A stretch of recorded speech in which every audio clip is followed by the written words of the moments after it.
My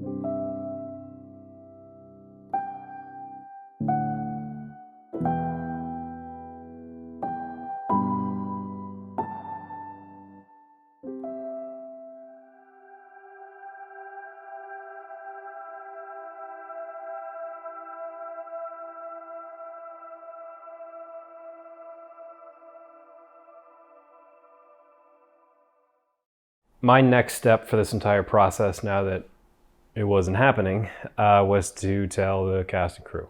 We were in post-production for, I believe, last day of fall, and the post-audio engineer, Justin, he and I were working on the film, and Taylor was nearby downtown, so said, "Hey, can you come in? I just got something I really want to talk to you about. Can you meet us in the audio studio?" So we were in this audio studio, and Taylor comes in, and he sits down. I say, "Listen, I've got some bad news. We can't make the film. We just can't do it with what we have. It's not possible. It's not going to happen." To which Taylor and Justin decided to tag team, basically tell me that I was full of shit, and then convinced me to make the film anyways. I now had no choice, and I could not have been happier with having no choice. Those two called me out, told me it wasn't impossible. We discussed how we could change the script and make it completely feasible. I started the meeting thinking that this was it. I was going to tell Taylor that we're not making the film, to, all right, it's time for me to rewrite the script, and let's go make this thing. Just like that.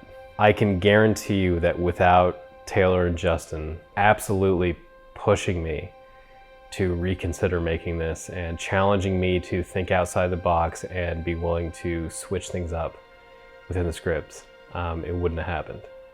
But because of them calling me out of my bullshit, the film was back on.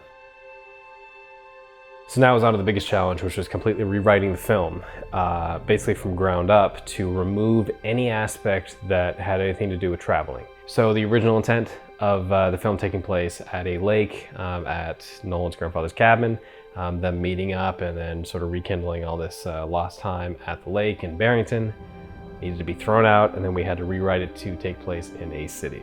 That was incredibly challenging in the best of ways, because it really made me sit down, look at the script and say, okay, how do we make this work? And within that, it was the first time that I really looked at this thing and trimmed a lot of the fat that did not need to be there.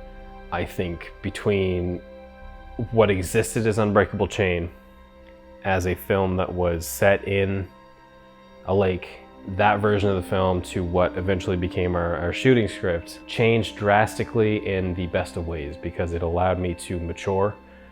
It allowed me to look at this in a vastly different light, and the changing of the locations allowed me to look at each individual word.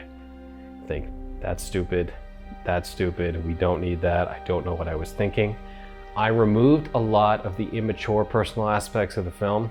Not all, because unfortunately some lasted throughout the entire thing. But I removed the majority of the immaturity of what was written. It became much more focused.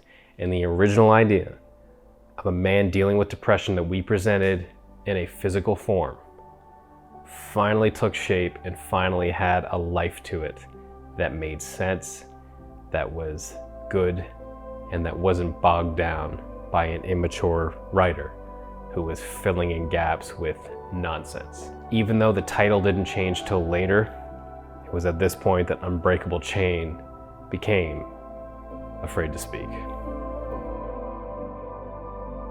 So on August 9th, 2014, production officially began. Roll camera.